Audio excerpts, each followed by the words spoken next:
దీనుడను నేను దేవుడవు నీవు. ఇది అన్నమాచార్యుల వారు రాసిన సంకీర్తనలలో శరణాగతి చాటి చెప్పే ఒక విశేషమైన సంకీర్తన. భగవంతుని ముందు భక్తుడు తన దీనత్వాన్ని ఒప్పుకుంటూ ఆయన అనంతమైన కరుణను వేడుకునే శరణాగతి భావం మనకు ఈ సంకీర్తనలో కనిపిస్తుంది. ఈ సంకీర్తన వైరాగ్యానికి, ఆత్మ నివేదనకు కూడా నిలువుటద్దం అని చెప్పవచ్చు.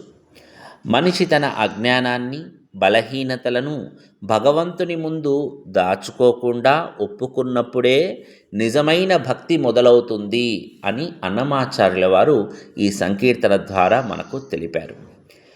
అంతేకాకుండా ఈ సంకీర్తన జీవుడు అంటే మనిషికి మరియు పరమాత్మ దేవునికి ఉండే సంబంధాన్ని మనకు వేదాంత ధోరణిలో మనకు చెబుతుంది. ఈ సంకీర్తన యొక్క అర్థాన్ని ఈ వీడియో ద్వారా తెలుసుకోవటానికి మనం ప్రయత్నం చేద్దాం. దీనుడను నేను, దేవుడవు నీవు.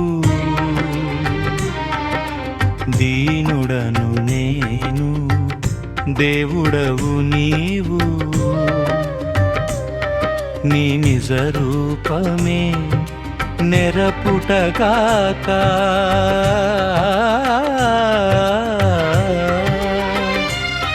నీ నిజ రూపమే నెరపుటగాక. స్వామి, నేను దీనుడను, అశక్తుడిని.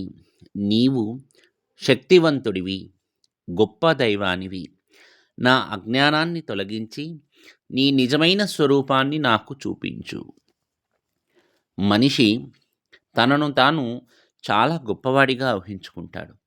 అందంగా ఉన్నానను, అధికారం ఉందనో, డబ్బుందనో గర్విస్తూ ఉంటాడు. కానీ ఈ అనంతమైన సృష్టిలో మనిషి ఒక చిన్న రేణువు లాంటివాడు. ఉదాహరణకు, ఒక చిన్న దీపం సూర్యుడి ముందు ఎంత వెలవెలబోతుందో, భగవంతుడి ముందు మనిషికున్న లౌకిక జ్ఞానం అంత తక్కువ. నేను అనే అహంకారాన్ని వదిలేసి నువ్వే అంతా అని ఒప్పుకోవడమే ఈ పల్లవిలో పరమార్థం. ఆధ్యాత్మిక మార్గంలో మొట్టమొదటి మెట్టు అహంకార నిర్మూలన అని చెబుతారు. నేను అనే భావన ఉన్నంత వరకు మనకు దైవం కనిపించదు. ఇక్కడ దీనుడు అని చెబుతున్నారు. దీనుడు అంటే దరిద్రుడను, డబ్బులేనివాడను కాదు అర్థం. తనను తాను తక్కువ చేసుకోవడము ఇక్కడ ముఖ్య ఉద్దేశం కాదు. కేవలం దేవుని అనంతమైన శక్తి ముందు తన అల్పత్వాన్ని గుర్తించడం అన్నమాట. ఒక నది సముద్రంలో కలిసినప్పుడు తన పేరును, ఉనికిని కోల్పోయి సముద్రమే అయిపోతుంది. అలాగే భక్తుడు ఎప్పుడైతే తన అహంకారాన్ని వదిలి దేవునిలో విలీనం చేస్తాడో అప్పుడే అతనికి నిజరూప దర్శనం కలుగుతుంది. మతి జనన మెరుగ మరణం బెరుగను. మతి జనన మెరుగ మరణం బెరుగను. ఇతవుగా నిను నింకా నెరిగేనా.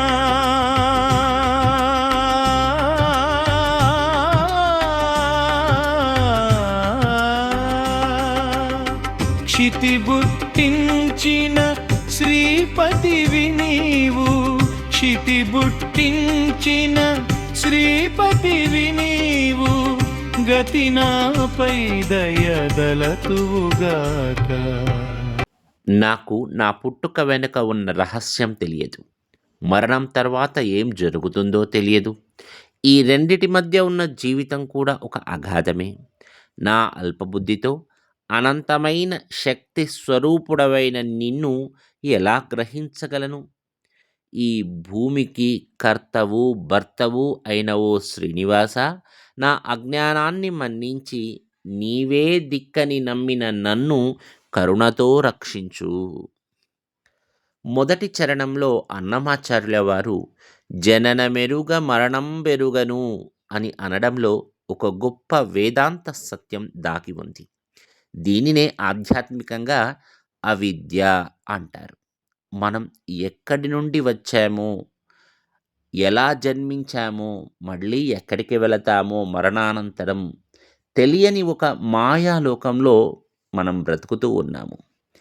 మనకు మన గురించి ప్రాథమిక విషయాలే తెలియనప్పుడు, మరి ఆ సృష్టికర్త గురించి తెలుసుకోవాలనుకోవడం కొంచెం కష్టమైన పని. సాధ్యం కూడా కాకపోవచ్చు. శరీరం అద్దె ఇల్లు లాంటిది. ఇందులో మనం ఉన్నాము. కానీ దీనికి యజమాని ఎవరు? ఆ పరమాత్మ. ఈ ఇంట్లో ఉంటూనే ఆ యజమానిని మనం పట్టించుకోవడం మానేశాము. ఒక బొమ్మ తయారు చేసిన మనిషి మేధస్సును మనం ఎలాగైతే అర్థం చేసుకోలేమో, మన ఈ చిన్న మెదడుతో ఆ అనంతమైన విశ్వకర్తను మనం అర్థం చేసుకోలేము. మరి అలాంటప్పుడు అతన్ని చేరుకోగలిగిన మార్గం ఏమిటి? ఏకైక మార్గం శరణాగతి. ఎక్కడైతే మనిషి తన సొంత ప్రయత్నం విఫలం అవుతుందో అప్పుడు దేవుని కృప మొదలవుతుంది. అందుకే నీవే నాకు దిక్కు అని వేడుకోవడం ద్వారానే ఆ పరమాత్మ తత్వం మనకు బోధపడుతుంది. ఈ అశాశ్వత జీవితంలో మనిషి తన అజ్ఞానాన్ని ఒప్పుకొని అహంకారాన్ని వీడి భగవంతుని పాదాల చెంత చేరడమే మోక్షానికి మార్గం. సృష్టికర్తను తెలుసుకోవడం కంటే ఆయన దయకు పాత్రులం కావడం మిన్న. తలచ పాపమని తలచ పుణ్యమని, తలచ పాపమని తలచ పుణ్యమని, తలపున ఇక నలచలేనా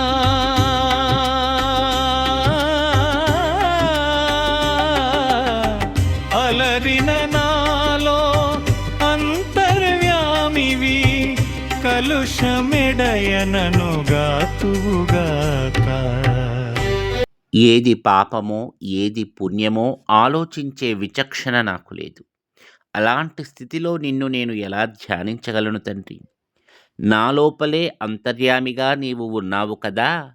నీవే నా పాపాలన్నీ తొలగించి నన్ను కాపాడు తండ్రి. నిజానికి దేవుడు ఎక్కడో వైకుంఠంలో లేడు. ఆయన మన హృదయంలోనే ఉన్నాడు. ఒక అద్దం మీద దుమ్ము పేరుకుపోతే మన ముఖం మనకు కనిపించదు.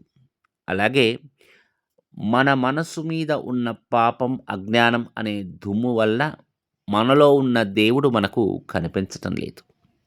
అలరిన నాలో అంతర్యామివి అన్నారు. అంటే భగవంతుడు మనలోనే ఉండి మనం చేసే ప్రతి పనిని గమనిస్తూ ఉంటాడు. మనం చేయాల్సింది భగవంతుడిని బయట వెతకడం కాదు.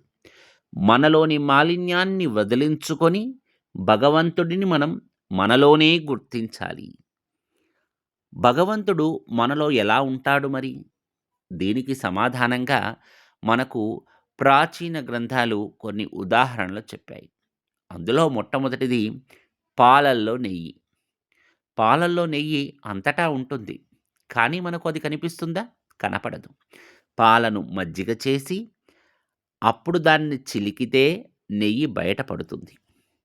అలాగే కట్టెల్లో అగ్ని దాగి ఉంటుంది. కానీ కనపడదు.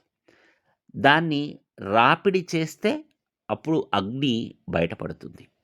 అలాగే మనలోని కామ, క్రోధ, లోభ, మోహాలు అనే మాలిన్యాల వల్ల మనలో ఉన్న భగవంతుడిని మనం చూడలేకపోతున్నాము, గుర్తించలేకపోతున్నాము. ఎప్పుడైతే మన మనసు పవిత్రమవుతుందో అప్పుడు భగవంతుడు స్వయం ప్రకాశంగా మనకు సాక్షాత్కరిస్తాడు. మనం దేవుణ్ణి వెతుక్కుంటూ ఎక్కడికో వెళ్ళవలసిన అవసరం లేదు. మనలోని అజ్ఞానాన్ని, అహంకారాన్ని మనం తొలగించుకుంటే మన హృదయ పీఠంపై కొలువున్న ఆ పరమాత్మ దర్శనం మనకు లభిస్తుంది. తడవనా హేయము తడవనా మలినము, తడవనా హేయము తడవనా మలినము, తడయక నీ మేలు తడవేనా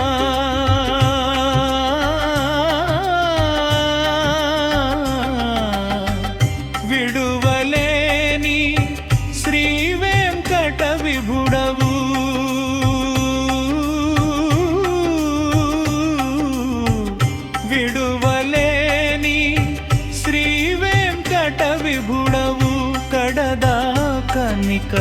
కాతువుగాక. నేను నా లోపాలను, మాలిన్యాలను తవ్వుకుంటూ కూర్చున్నాను. ఇక నీ గొప్పతనాన్ని ఎప్పుడు స్మరించాలి? నన్ను ఎప్పుడూ విడిచిపెట్టని శ్రీ వెంకటేశ్వర, నీవే నన్ను చివరి వరకు కాపాడు తండ్రి. మనం చేసే అతిపెద్ద పొరపాటు ఏమిటి అంటే, ఎప్పుడూ మనలోని లోపాలను, పాపాలను తలుచుకుంటూ కుమిలిపోవటం. అన్నమాచార్యుల వారు ఇక్కడ ఒక సత్యాన్ని మనకు చెప్పారు. మనలోని మాలిన్యాలు అంటే చెడు ఆలోచనలు, తప్పులు ఏవైనా కానీ తవ్వుకుంటూ కూర్చున్నంతసేపు ఇక భగవంతుని కళ్యాణ గుణగణాలను స్మరించే సమయం మనకు ఎక్కడ ఉంటుంది? ఉండదు. బురదనే చూస్తూ కూర్చుంటే ఆకాశంలో చంద్రుని అందాన్ని మనం ఆస్వాదించలేం కదా!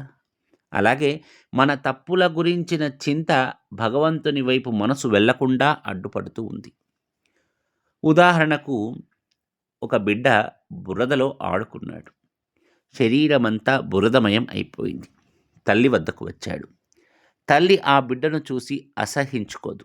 పైగా ప్రేమతో దగ్గరకు తీసుకొని తానే ఆ బురదను కడిగి శుభ్రం చేస్తుంది. భగవంతుడు కూడా అంతే. మనల్ని మనం శుద్ధి చేసుకున్న తర్వాతే దేవుడి దగ్గరకు వెళ్ళాలి అని అనుకోవడం పొరపాటే. మనం ఎలా ఉన్నా ఆయన దగ్గరకు వెళితే ఆయనే తన కరుణ అనే నీటితో మన మాలిన్యాలన్నీ కడిగి వేస్తాడు. సాధారణంగా లోకం నేనింత పుణ్యం చేశాను, నాకు మోక్షం రావాలి అని లెక్కలు వేస్తూ ఉంటుంది. కానీ నిజమైన భక్తుడు తన సొంత శక్తిపై కాకుండా దేవుని దయపై ఆధారపడతాడు. నాకు ఏ అర్హత లేకపోయినా నీవు గొప్పవాడివి కాబట్టి నన్ను రక్షించు అని వేడుకోవడమే అత్యున్నతమైన భక్తి. మన తప్పులు కొండంత ఉన్నా ఆయన కరుణాసముద్రం ముందు అవి చాలా చిన్నవి. విడువలేని శ్రీ వెంకట విభుడవు అన్నారు. ఈ మాటలో గొప్ప భరోసా ఉంది. మనం ఒక్కోసారి దైవాన్ని మర్చిపోవచ్చు, విడిచిపెట్టవచ్చు. కానీ ఆయన మాత్రం మనల్ని ఎప్పుడూ విడవడు. ఆయన మనకు నిత్య సహచరుడు. కడదాకా గాతువుగాక అంటే ఈ క్షణం మాత్రమే కాదు, జీవితాంతం, చివరకు జనన మరణం చక్రం నుండి విముక్తి పొందే వరకు, మోక్షం వరకు నీవే నా తోడు అని చెబుతున్నారు. ఆధ్యాత్మికత అంటే కఠినమైన నియమాలు పాటించడం మాత్రమే కాదు, మన అసమర్థతను ఒప్పుకొని భగవంతుని అనంత శక్తిని మనల్ని మనం అప్పగించుకోవటం. మనం చేసే ప్రతి పని ఆయనదే అని భావించినప్పుడు కర్తృత్వ భావన పోతుంది. అప్పుడే మనిషి మాలిన్యాల నుండి విముక్తుడై భగవంతునిలో ఐక్యం కాగలడు. ఈ కీర్తన ఇచ్చే గొప్ప సందేశం ఏమిటి అంటే, భగవంతుడిని చేరుకోవటానికి గొప్ప పండితులు అవ్వక్కర్లేదు, మేధావులు అవ్వక్కర్లేదు. మన అజ్ఞానాన్ని, తప్పులను నిజాయితీగా ఒప్పుకుంటే చాలు. ఆ శ్రీనివాసుడే మన చేయి పట్టుకొని నడిపిస్తాడు.